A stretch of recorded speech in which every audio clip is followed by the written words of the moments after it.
Thank you, sir.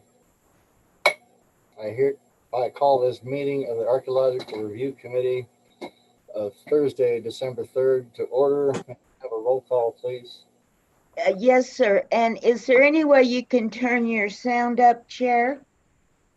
A small bit? I'm having a little trouble hearing you. All right. I have no volume control that I am aware There of. you go. I'm fine. Okay. I'll just David lean. Eck. David Eck. Present. Jake Abbey. Hmm. Derek Pierce. Right. Excused. Courtney Wands. I Yeah. saw her. Courtney? There she is. Okay. Dale Zinn. Here. Mr. Chair, we have a quorum in attendance. Thank you. The first item is to approve the agenda. Is there any need to change anything on this agenda, city staff? No changes. Nope. All right, members? I move for approval of the agenda as submitted. I jumped the gun, Chairman. No, that's it. We need a second. Second. Moved and seconded. Let's have a roll call vote. Yes, sir. Jake Ivey. Aye. Derek Pierce. I'm sorry. Goodness, he's not here. He's still not here. Courtney Still Wands. not here. Courtney Wands. We cannot hear you, member Wands.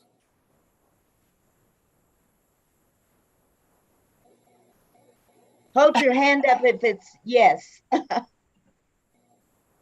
Blank. Dale Zinn. Yes. Can you hear me? I Yep. can hear you now. Okay. Good thing. The motion has been approved, Mr. Chair.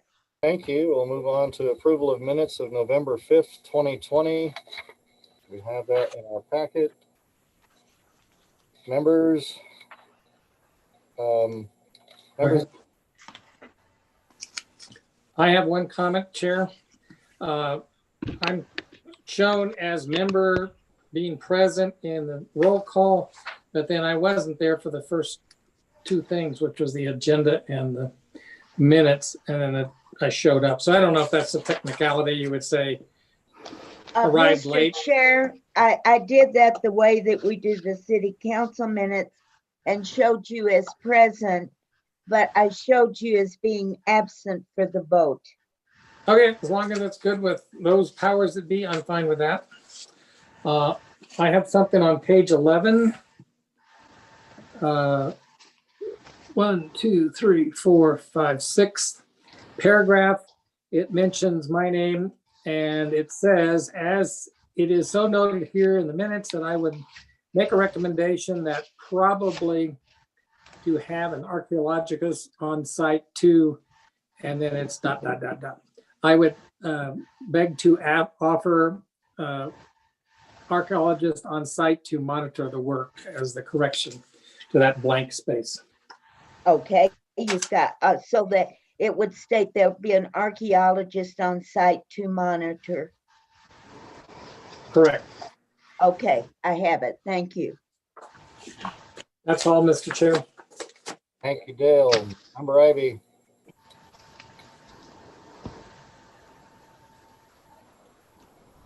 Said what? any comments on the minutes? Oh, sorry, David. I couldn't hear you. No comments. Thank you.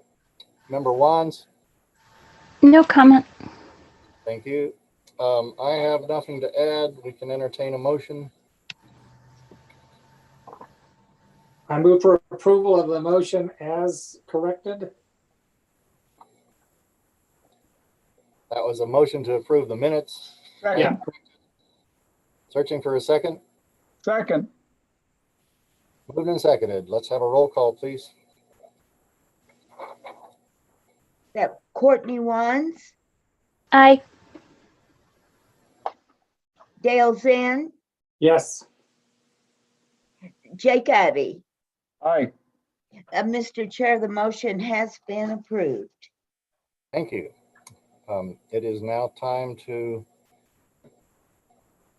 move to matters from the floor. Staff, is there a floor?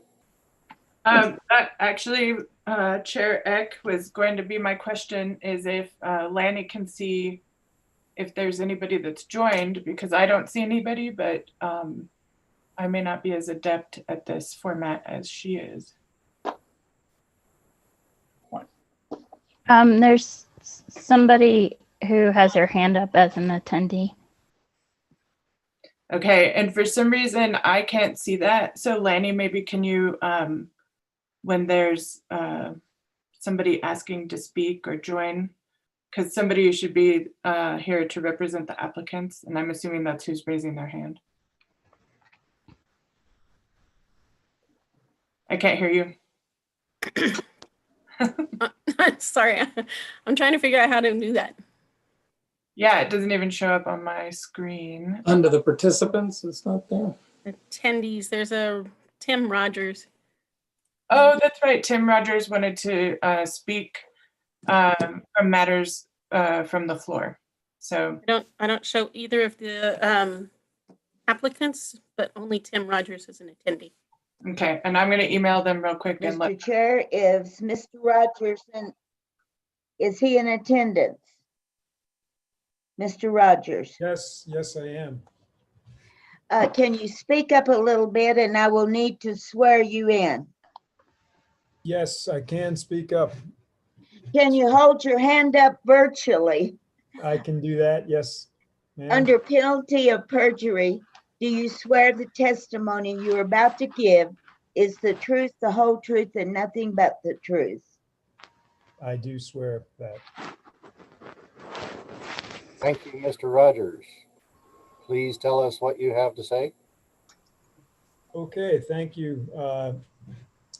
I had an item before the committee over the summer regarding the La Tierra Trails Chili Line Trail, and had a archaeological review of a connecting trail to that trail, and this rail to trail concept by Stephen Post. And you all gave us the letter to proceed. And you had asked, I had spoken about, we were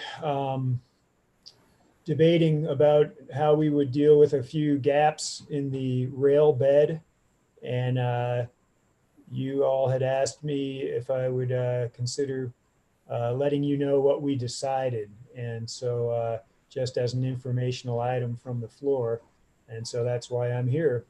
I do have some visuals in a PDF file that if it's possible to share the screen, I'd like to just show you a few pictures of what it is we're working on and what conclusion we came to. Mr. Chair, if he's going to share that with us, I think it's wonderful, but it does need to be emailed to me for attachment to the minutes. I will be happy to do so. All right, and you can contact Lainey. She has my email address. Very good. I will do that. Thank you. And if Mr. Rogers is a panelist, he should be able to share his screen. Okay. You have to move him from attendee to panelist. Oh, Yeah, hang on one second. He's now a panelist. Cool. Thanks.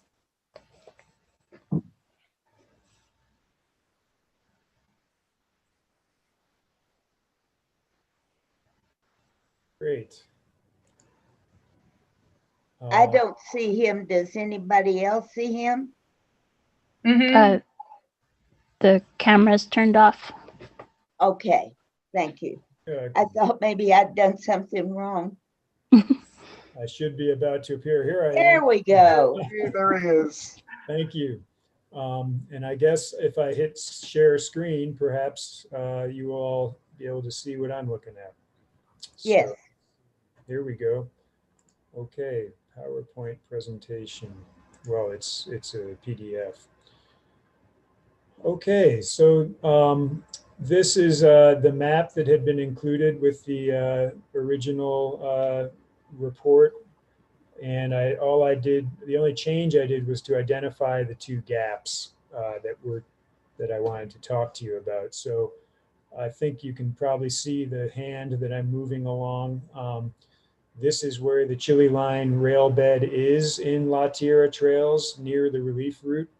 And this was a line I made walking along it. And these, you can see the bumps is where I had to walk around because they're gaps in the rail bed.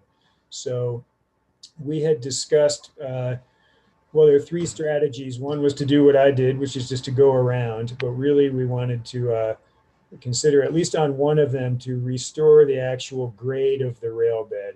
And originally, these gaps had wood box culverts in them. And so we were considering possibly doing a replica of a wood box culvert and putting the dirt on top. The other option was a wooden footbridge. And A so wooden what? I'm sorry, Mr. Chair. A wooden what? a wooden footbridge. Footbridge, thank you. Yes. And no, if it's gonna, here we go. So in the meantime, I've been in touch with, there's an email listserv of Chili Line aficionados, most of whom are model railroaders. And they have the original valuation map of the Denver and Rio Grande Railroad. And I was able to identify from 1919, I was able to identify these exact spots. This is, if you can see, the gray line is where the relief route is approximately today. And the two gaps that I pointed out, the west gap and the east gap, are shown on this. They had wood box culverts of these specifications, almost 3 feet by 1.5 feet. And over on the other side there used to be a trestle bridge on the Arroyo Frijoles. And so if I go back up, you can see actually the Arroyo Frijoles and this feature here. This is where the wood trestle bridge used to be, actually, that's shown on the valuation map. So getting back to the gaps in our trail, the wood box culverts that existed, there's not much to be found of them anymore. This is a picture on the left of the best condition of a wood box culvert that I have found. This is very close to Diablo Canyon Trailhead and Buckman Road. And so, you know, I had not seen any evidence of wood box culverts, but I knew that the valuation map indicated that there had been. And in fact, we had some middle schoolers that were working on the trail with us and picking up garbage, which there's a nearby driveway that there's a lot of modern garbage. And they started finding old stuff that we knew needed to remain on site. And the most, you know, so it's some various cans, looks like a tobacco can and a railroad spike, of course, which is not surprising. It's neat to find. But then this longer pin, I wasn't really sure what it was. I should have remembered this photo because sure enough, this is the head right here of this type of pin. And it's called, I found out from another railroad aficionado, he said, oh yeah, that's a drift pin, he called it. It's basically a big nail that held the lumber together. So it was neat to find, to confirm that sure enough, we have some artifacts from the wood box culvert. There's an organization in Cloudcroft, the New Mexico Rails to Trails Association. They've made the premier, New Mexico's premier rail to trail is the Cloud Climbing Rail Trail. Doesn't have much competition, to be honest. And I'm very interested in having more rail trails, rails to trails in our state. Other parts of the country, they've really done a lot with it. And it's great in terms of combining historic preservation and recreation, which is, I think, something that this committee expressed support for as well, which I appreciate. This organization in Cloudcroft has recreated wood box culverts. In this case, they actually used a metal culvert on the inside. And so really there are, you know, a wood box culvert takes some work, it takes materials. Where we were thinking of putting it, the culverts that feed the spot from under a driveway are much bigger, would have implied that we need like a 4-foot by 4-foot wood box culvert, which would have taken a lot of lumber. And in fact, the city interim parks director was not as interested in a culvert as a footbridge. So to look at the two spots. This is the east gap. It's a deeper, wider gap. This is the relief route in the background, the Arroyo Frijoles, and this is the rail bed. And this was not one that we intended to try to do a replica wood box culvert. It would have been a big project. And actually, we found that to the side off of the historic rail bed is an opportunity to put a footbridge that could connect down and back up without having to go all the way down, which would have not been as good of a trail. So I recently learned how to do this. I apologize, it's not technically perfect, but this is pretty much what we're looking at. This is a wooden footbridge that we've built with the Santa Fe Fat Tire Society. And so it would come across something like this. I couldn't get it perfectly. It's probably going to be more like this. But just to give you an idea of the solution, that's the solution there. It won't have any impact on the historic rail bed itself. So here's the smaller gap where we were considering the wood box culvert. And as I mentioned, actually there's culverts that feed into here that would imply we need a really big culvert, but more than twice as big as the originals. And the parks director expressed more support for a simple footbridge that wouldn't cause any drainage problems. And so since we're looking at a footbridge on the other site, it was easy to, this is something we've done before. And so I think it'll be a good technical solution to recreate this actual grade, which is the whole point, that people can re-experience the rail grade as they walk or ride a bicycle. And again, this is new technology to me, but this one is far from perfect, but it might look something like this. The view is very skewed. It would be straight. Mr. Chair, you said Parks Director. Is that the city or county Parks Director? This is the city interim Parks Director. Okay, do you happen to know his name? Her name is Melissa McDonald. Oh, yes. Got it. Thank you. You're welcome. So this is approximately what it would look like. The aspect, the view is not perfect. It would really be a side view at this point. It would recreate the rail bed. It would have minimal impact on the rail bed. We would put in 6-inch by 6-inch footers on each side to place the bridge onto. And the picture that I had that came the closest happened to have these folks standing on it. This is Brent Bonwell, who is with Santa Fe Fat Tire Society. He's our real bridge specialist who we will work with. And on the left is Henry Landman, who is also a bridge specialist. And if you've been following the 10 Who Made a Difference series in Santa Fe, New Mexican, he and his wife, Tina, were recently recognized as among the 10 Who Made a Difference. So I just thought I would call that out. These guys are super volunteers. They're who are going to help us put in this bridge. So that's it for my presentation. I just wanted to give you this update on our progress and appreciate the committee's support. Thank you.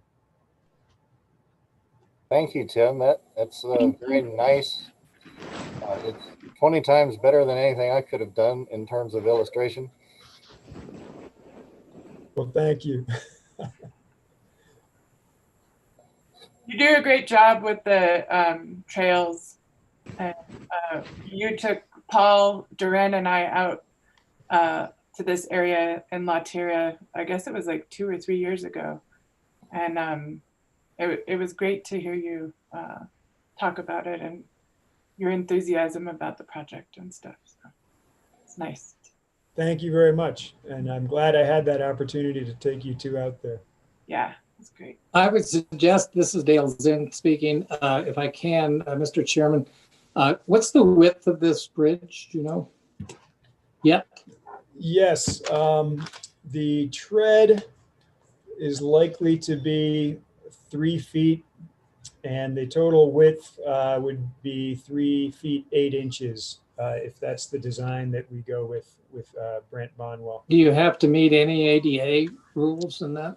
Which would make it more No, like 5? this is a natural surface trail. So it's not, the bridge itself would be accessible in terms of Yeah. the surface, but the rest of the trail That's is not. My other comment would be nice, and I assume we might be thinking about some interpretive signage that might show what was there, which is a box culvert illustrated in some way, so that people know that that's not, the train wasn't going over that this box culvert is being replaced by that. It'd be a good opportunity at that point to explain how that was solved in the past. Thank you. That is a good observation. I am working on interpretation for either end of the trail, and but I was wondering and thinking about how to explain these two gaps, and I think that's a good suggestion. And perhaps I'll find a better photo of a wood box culvert when the train was operational to illustrate that. Thank you. That's all I had, Mr. Chairman. Thank you, Dale. Good idea. Anybody else? Mr.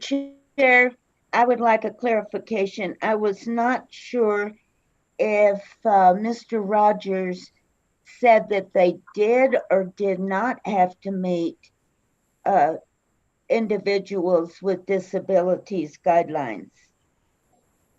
We do not have to meet the You do ADA not, guidelines, correct? and that is, where did you get that? This is a recreational trail and we are not, we're not otherwise, Not required, okay. yes, yep. Just in case anybody reads the minutes and wants to know. Okay, You said something about natural surfaces.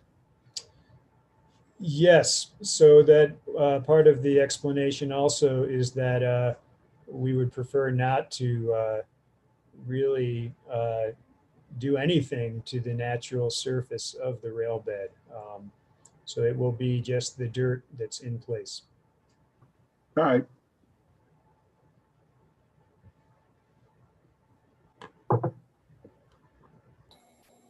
All right, if there's nothing else, I thank Mr. Rogers, and we greatly appreciate your efforts, and we can move to the next item on the agenda. Good. Thank you very much, Mr. Chair and members of the committee. You're welcome. Mr. Chair, for the record, I did receive the attachments by email, and they will be attached to and made a part of these minutes. I guess everybody else got them? Yes. Okay, thank you.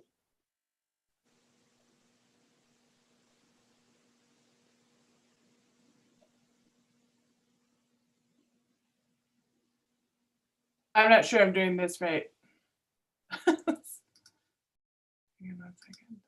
There was something untoward because I lost the whole thing twice, and messages regarding who was being promoted to what appeared and disappeared. Well, so there, Jeremy Levin, I had to send him he's from Paleo West, and he was going to attend, and he was on here, and then I changed his role. Can you see him? It might say my name. It might say my name, actually. He still shows us an attendee. Okay, yeah, I moved him to attendee rather than panelist because I had to send him my invitation, so. But you see him. I'm sorry, these are not the applicants you're speaking of? Yes, I think they are. So There- Mr. DeCunzo is in attendance? there's a representative from Paleo West who's here for this hearing. And his name is, and I'll need to swear him. Do you see him? Is he on there? I do not. You can Yeah, you right. can you can only see them if you move them to panelists, Nicole. Oh, okay. As long as he says his name and I can swear him in, I do not have to see him. I just have to hear him. Okay, hang on one moment. And, I'm sorry. no, it's actually, it's my lack of knowledge in how to do this. I don't see him. Let's see. Oh, one attendee. There he is. Allow to talk. I think in the past that the committee has required the applicant to be in attendance. Is that correct, Mr. Chair?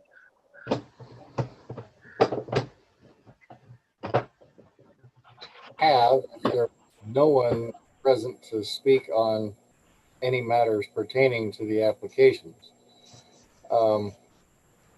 If this person, when we see him, is empowered to speak on their behalf, I guess we could think about that. Hi, this is Jeremy Levin. Can y'all hear me and see me now? And your name is? Jeremy Levin. I'm the senior project Oh. manager for Paleo West, our Santa Fe office. Okay. Yeah, You're and the then project manager yes, for Paleo. Paleo West. West. Thank you. Yes, my apologies. I was unaware that the attendees or the applicants needed to be in attendance.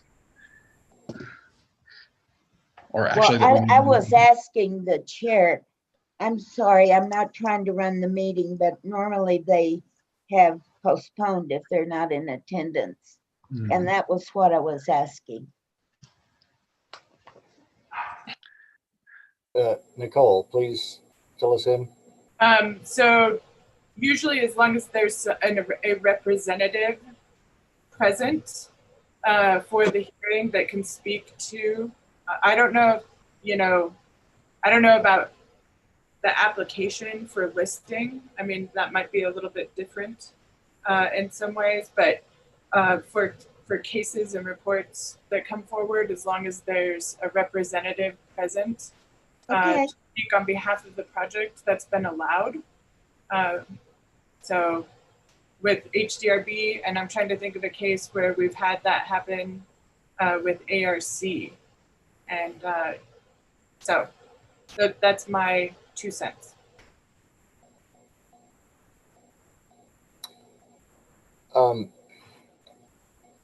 My preference would be to actually have the applicants themselves be able to speak to their own documentation. But that's one opinion out of 4.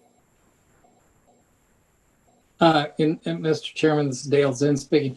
We've been conflicted in the past where we've actually wanted to go into kind of an executive session where we wanted to talk about the applicants without them necessarily hearing. And I think the city attorney said we couldn't do that.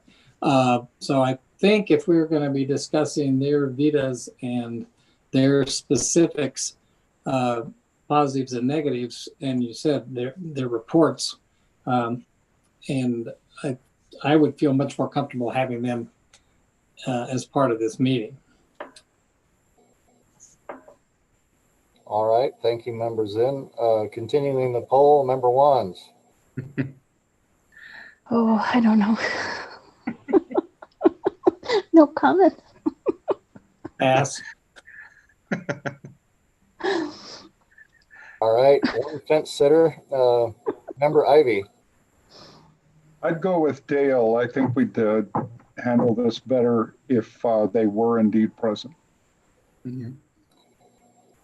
So we've sort of come to a consensus that we believe the applicants themselves should be present in a virtual manner in order to speak to their experiences and their documentation as submitted.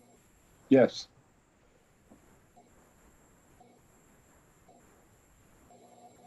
I believe so.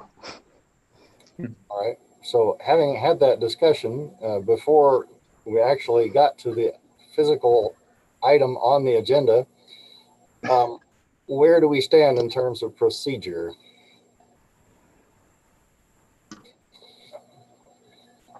Postpone till next, I think. I think Melissa froze.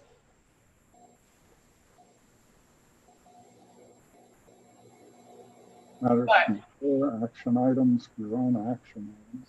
I would say that you would need to postpone the cases. So there would be a call and then a postponement and then a call and then a postponement, and we can postpone to a date certain of January. Let me look at this calendar. I can't see my calendar, so January 7th, is that correct, Lainey? Yes. Yes, January 7th. All right, thank you. So I'll have to call each case and then we'll have to do the same thing twice. All right, action items. Case number 2020-2888. Antonio De Cunzo, archaeologist with Paleo West, requests to be included on the City of Santa Fe approved list of archaeologists and historians for the River and Trails and Suburban Archaeological Review Districts. Mr. De Cunzo is not in attendance. Committee, may I have a motion? I move for postponement of this particular case, 2888 ARC, to a date certain to make sure we have the attendant present. Thank you. And that date certain would be 7 January. Correct. Do I hear a second? second, Moved and seconded. Let's have a roll call vote, please. Yes, sir. Dale Finn, Yes. Jake Ivy, yes, Courtney Wands. Yes. Mr. Chair, the motion has been approved. Thank you. Next case, 2020-2890. Scott Yost, archaeologist, Paleo West, requests to be included on the City of Santa Fe approved list of archaeologists and historians for all archaeological review districts. Mr. Yost is not in attendance. Committee, may I hear a motion? I move for, what am I asking for? The Postponement? postponement to, sorry, lost it. 2890, I move for postponement to date certain of January 7th 7, and 2021. second, Moved and seconded. May we have a roll call, please? Yes, sir. Jake Ivy, aye, Courtney Wands, Aye. Dale Finn. Aye. Mr. Chair, the motion has been approved. Thank you. And if the representative of the West is still with us, you might Yes. carry that information back to the applicants so that we can hopefully be assured of their availability. Absolutely. I will make sure they're in attendance at the following meeting. Thank you. Thank you. Next item on the agenda, discussion items. What do we have, Nicole? Discussion items. Under administrative matters and communications, we have a few things. All right, we'll get to that. Okay, and otherwise I don't have any discussion items to bring forward. All right. Matters from the committee. Members, anything that we all need to know? No. Or anything you're worried about? everything.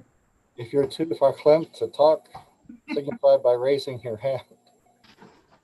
Well, in the future, I'd rather not get 1,000 pages of these things. I'd rather get that digitally than a bunch of paper, but I think there was a problem getting it digitally out this time. Yeah, Mr. Chair, this may be where I would speak to the committee. I don't know. I regretfully happily tell you this is my last meeting of archaeological review. I promised Yolanda that I would stay until she retires, and she retires at the end of December. And I will be available to help, of course, if needed. But this is my last official meeting as stenographer, and I've enjoyed you guys so much. Well, I wish we had some cake and ice cream for you. Right? Virtual We'll have a hugs. virtual ice cream. You can have a virtual ice cream cone and a virtual hug and virtual glass of champagne. Sounds wonderful to me. Whichever order you wish to participate. Exactly. Whatever quantities you want most. Jeez. I've been with you since 2006, which is a long time, and It is. I'm going to miss you. I really am, but I think it's time that I shuffled off into the sunset and let somebody else learn all these new terms. Yeah. We're still learning ourselves.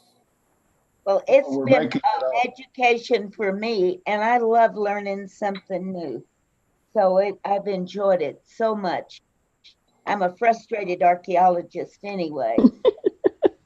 Well, I you are really enjoyed these. Actually, all of us are frustrated archaeologists. indeed.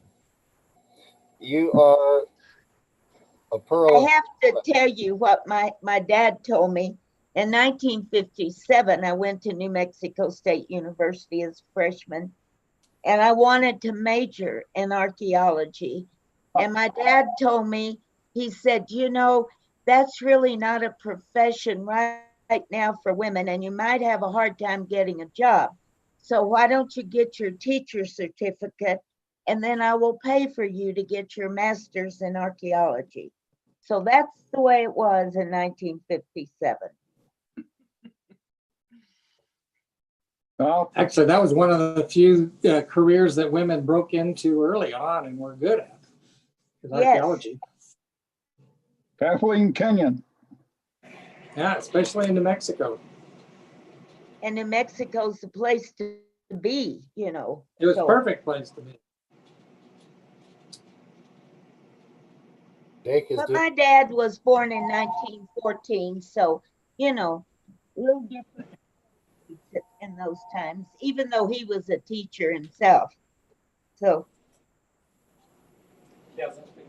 Well, it's been, I mean, I've been gone for the last 2 years, but it was always great work. thank you. I'm going to miss you guys. Well, we will miss you because you can never be replaced. We'll just have somebody else that we can torture. Well, if you need, like I said, if you need help, you certainly can call on me. Thank you for They that. can't find anybody to do the meeting, of course. I'm going to have to come back. But let me know what I can do for you. We will. And thank you again. All right, let's move to administrative matters and communications. This is where Nicole tells us a whole lot about a bunch of different stuff. A whole lot about. So I wanted to follow up on the old Santa Fe Trail ruts discussion that we kind of started at the last hearing. Yeah. And I've sent a couple of emails. I am going to share this screen with you guys. May I have a copy of that for the record, or is it forbidden information that isn't to be published? This is a map that the city has, so I don't think that and it's incorrect. So I don't see any problem in sharing it with you. I'll send it your way. Thank you. So it looks to me like at the minimum, there's a projection issue problem. And so I'm wondering if the, data was originally in, I guess, NAD 27 and it should be, and it should be in NAD 83 now. And it just wasn't converted. I think other areas, it looks more like that. This is another property that we had someone, they want to build back here. And Google Maps actually shows the ruts pretty good. And I actually went out to visit the property, and there are many. But as you can see, the Tigges and Patel recordings do not even really go across this property. So there's kind of a big problem. Now, one of the things that we do know are the addresses where these ruts were recorded. And prior to my leaving, we tried to put a flag in the permit system so that anytime somebody came in for any kind of permit on one of these properties where the trail was known to go through, they would be directed to the Historic Preservation Division. But there's been all these transfers of systems. And so now there's the EnerGov, and there's the permitting system is still kind of getting up. Lanny can speak to this more because she's been in the thick of it. And Lisa, I guess,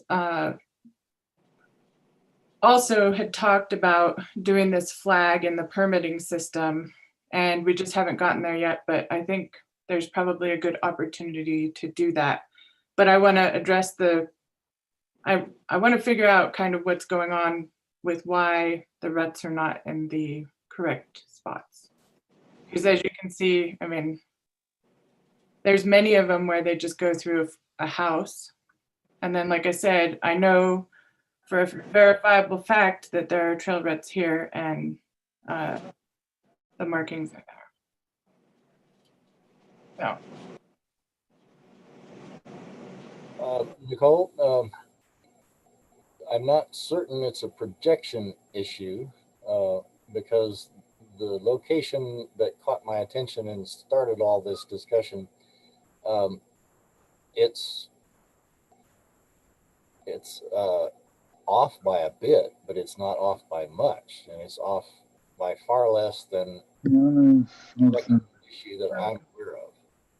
But here, I'm unfamiliar with the area. I'm unfamiliar with the various partial alignments I can see, and have no clue as to what the proper registry might be. A wild theory is what's now depicted just to the right of Camino Rancheros street label. Mm-hmm. That series of lines, if translated down to the corner of the property you were just pointing at, might make sense with the numerous ruts that you said you observed. And so that would be an error of hundreds of feet as opposed to 20, just 30 feet. And that's something other than a projection issue again. Mm-hmm. Let me look and keep looking into this.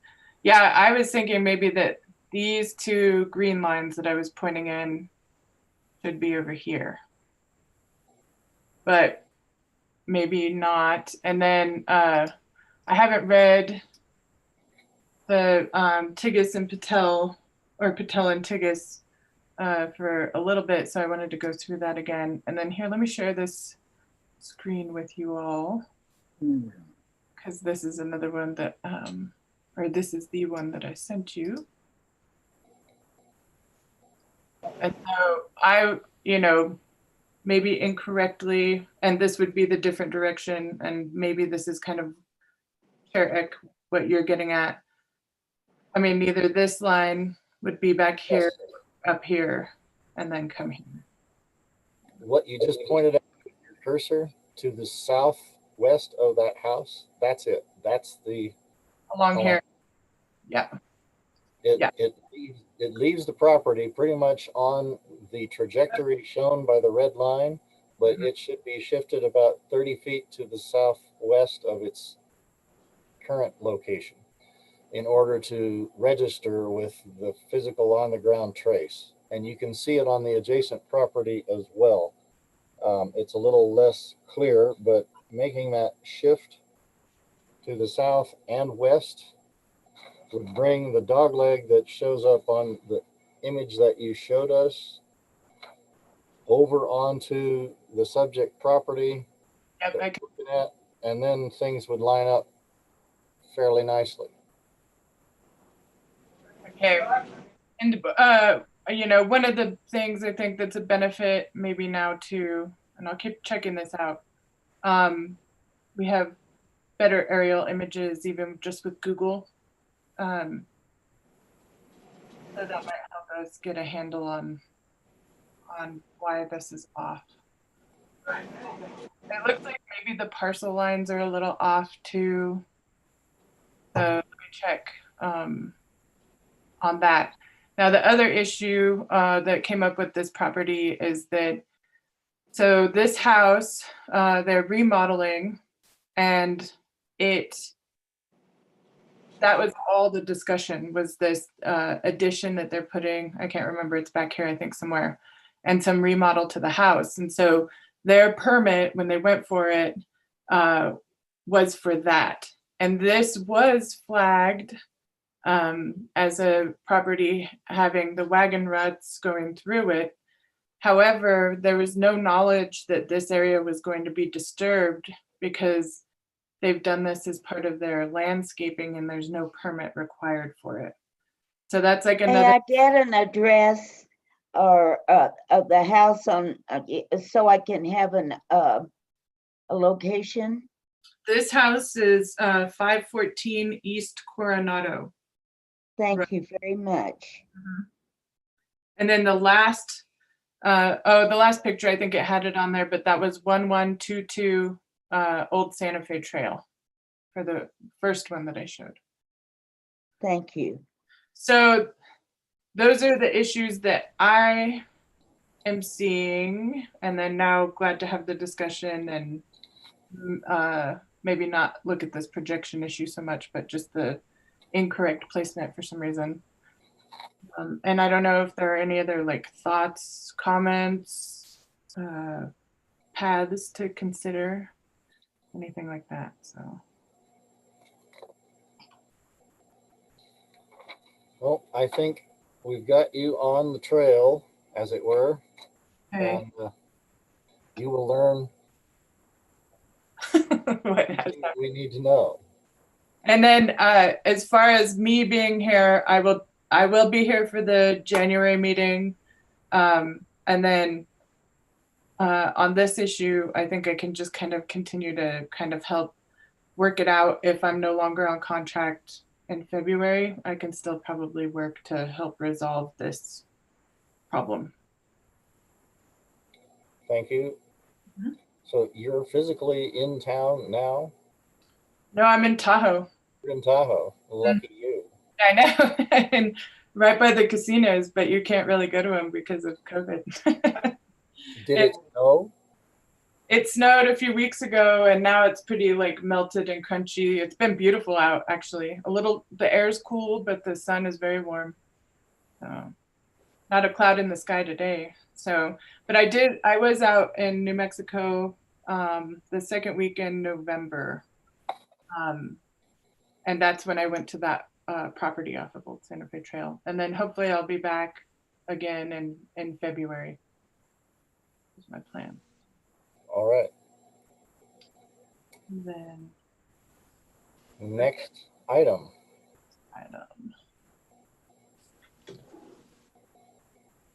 Stop sharing and then switch over here. In case we have any viewers.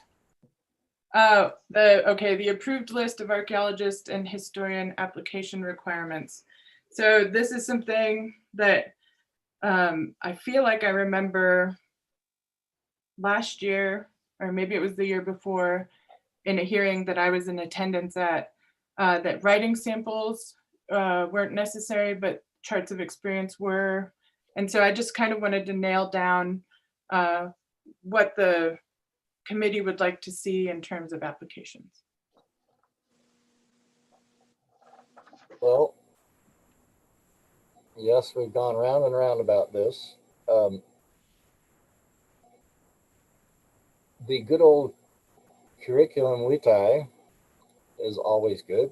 The chart of experience is wonderful because it focuses to the matter at hand, and then one can read the detail in the curriculum as necessary to augment the understanding gained from the chart of experience. The sample of writing is always good because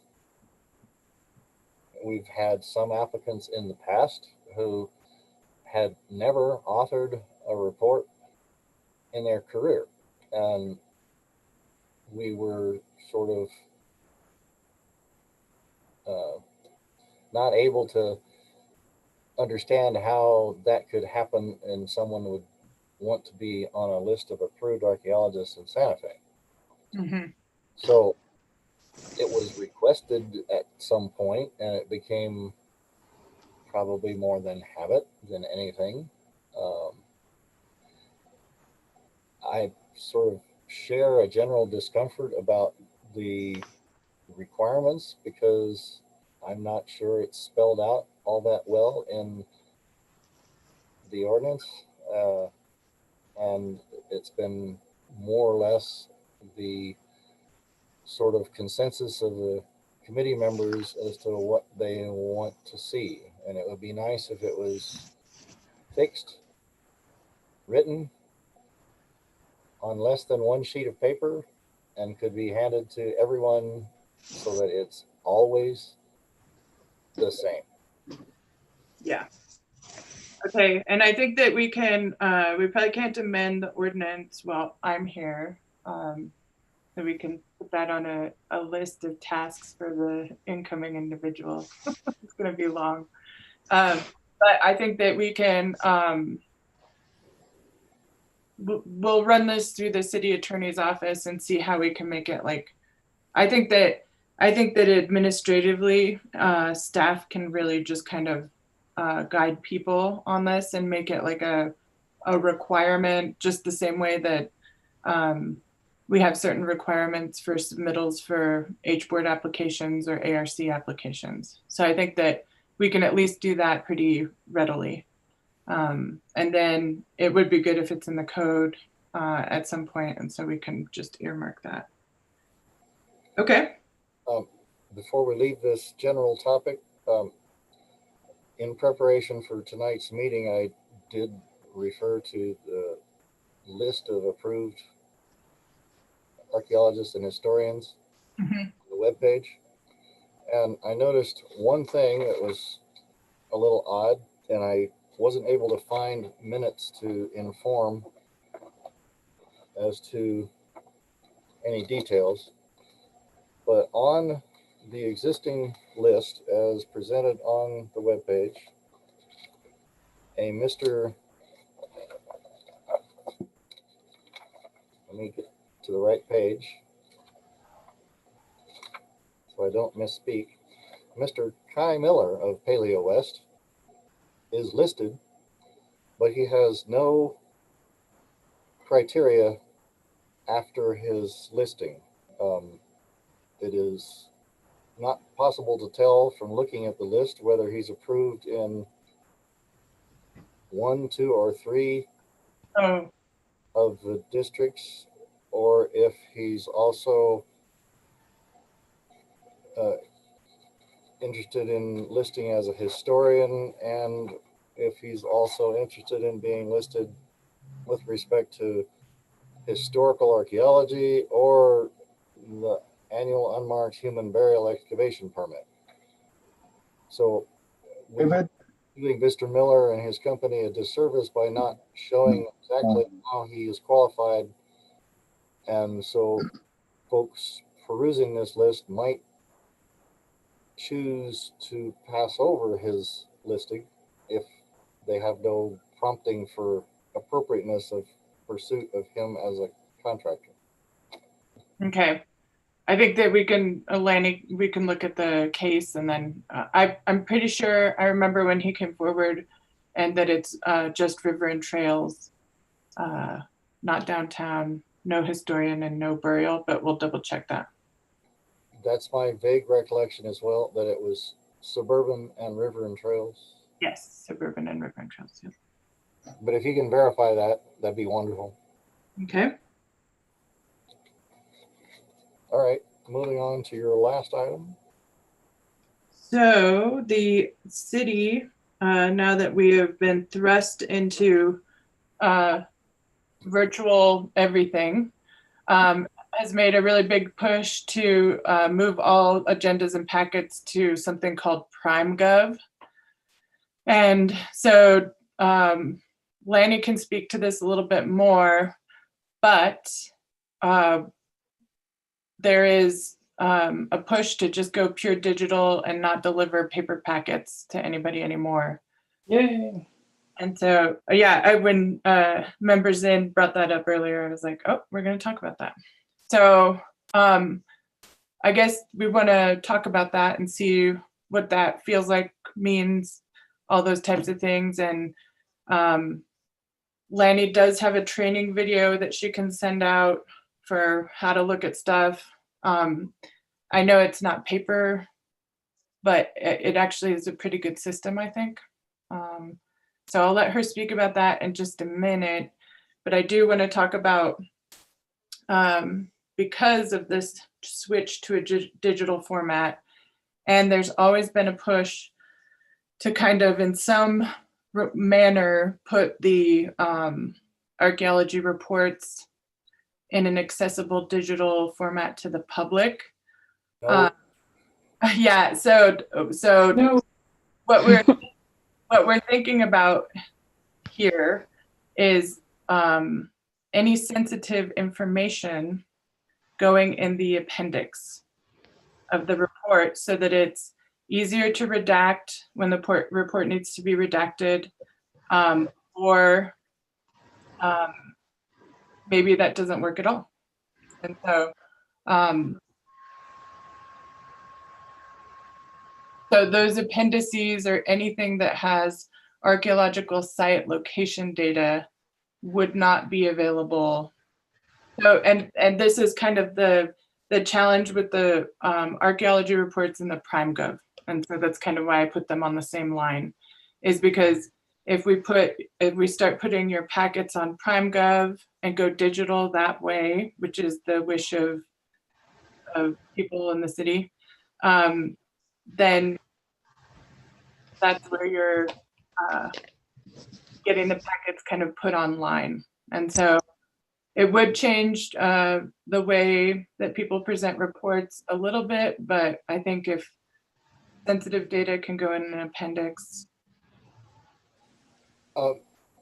In order to review something, we need to see the whole thing.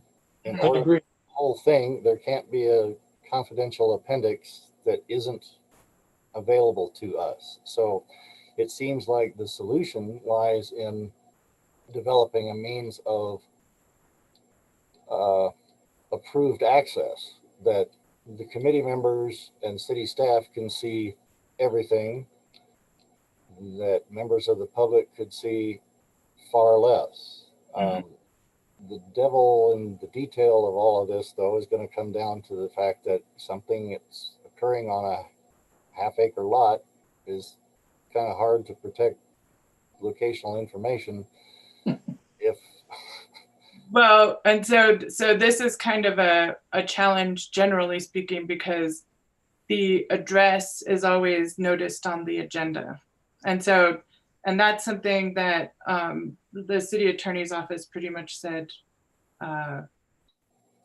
can't be changed, because I did bring it up. And I did think about talking to SHPO to kind of see how they contend with this information or this issue of, I mean, there were a couple, I think it was in May, there were a couple of cases where there's open testing and excavation, and on the agenda and on the memo is the address listed, and then at least a general discussion of what's going on the property. So those are big hurdles too. I think that in terms of sending you complete reports, that Lanny can kind of speak to this a little bit more, but if the push is for no paper, then maybe it's just a matter of emailing it to the ARC members. I don't know. Or maybe things just need to stay paper too. So that's, you're more in the heat of this discussion in terms of PrimeGov, so go for it. You take it. So I've been actually discussing it with Sally, and our attorney, she feels that right now, because of the secrecy of a lot of what we do for ARC, the best thing to do is only to publish the agendas on the PrimeGov and continue with the paper documents. The shortcoming to emailing all of the documents is that email is subject to public records requests. So everything attached to it becomes public record. Even if it's marked confidential? Yes. Boy, our lawyers would really have a snip about that. We've got probably millions of emails in this building that are marked confidential, and they believe they're confidential. So here we are. Whoops. I sort of share Member Zinn's earlier expressed opinion. I think I would love to see this as digital. I think there are many ways to give the committee the information digitally that doesn't involve email.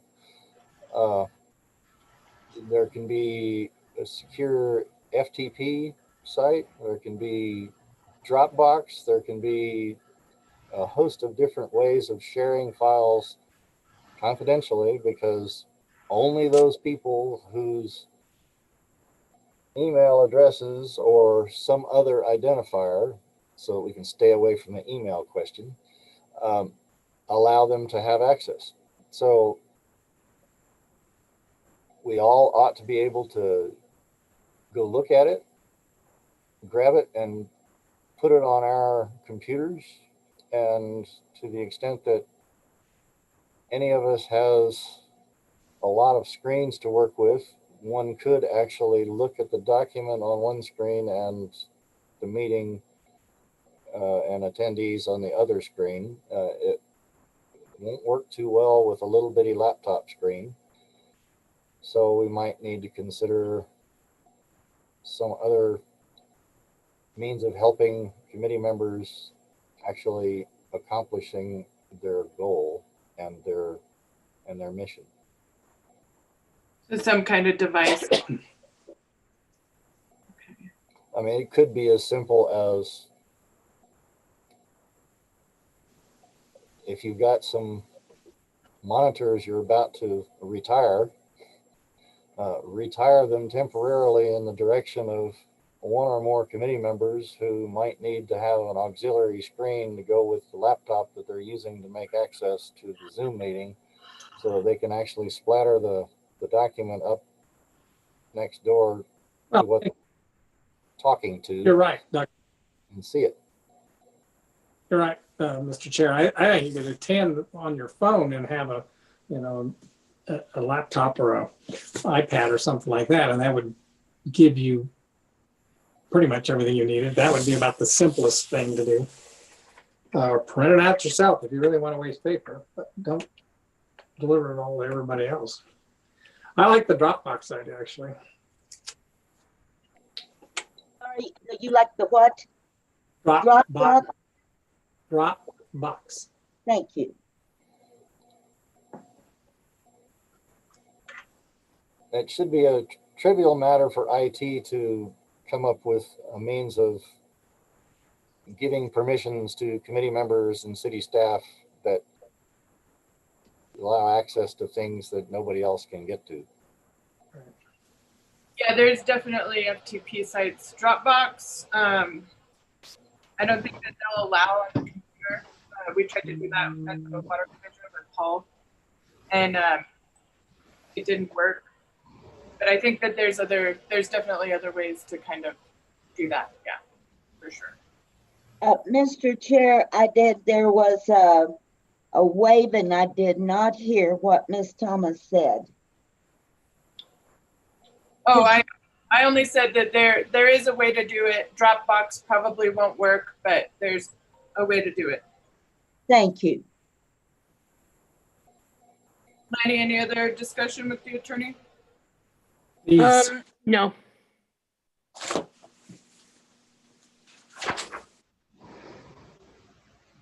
Okay, so we'll keep looking into that. And right now, I guess it'll be just PrimeGov will be the agendas. And then for January, you'll continue to receive a paper packet.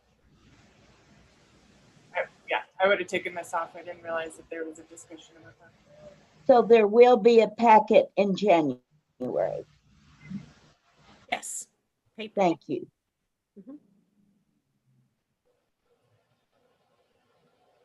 All right.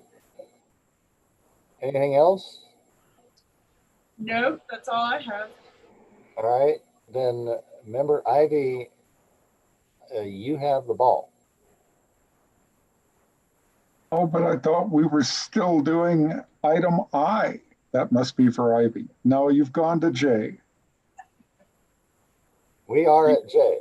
Yeah, you see, I've got you all helpless. I move we adjourn. second, Moved and seconded. Let's have the roll call, please. Yes, sir. A Trump-like moment of power. Courtney Wines. Too much, Present. too much conversation. many- Nobody can hear that. Well, I thought that Dale Zinn seconded. I made the motion. No? No, he didn't make. I seconded. I did second it. You're right. Yes, that's what I have, unless Courtney wants to second it too. No, it's okay. Just vote. Okay. All right, let's go for Courtney Wines. Aye. Dale Zinn. Yes. Jake Ivy. Jake Ivy? I presume it's for the. Rana. Oh, I still want to vote against it. You can't vote against it because they don't pass. Well, what's the point of? No, actually, you can't. But don't. Jake Ivy. Aye. Thank you. Mr. Chair, the motion has been approved. And what time do you have? Time to leave. 4:38. You have 5:38, Or 4:38. And That's what I said, again, 4:38. I enjoyed working with you, and you may see me again if things don't work out. Merry Christmas, Happy New Merry Year. Christmas. Thanks. You for- too. Listen. Y'all take care. No. You too. Bye.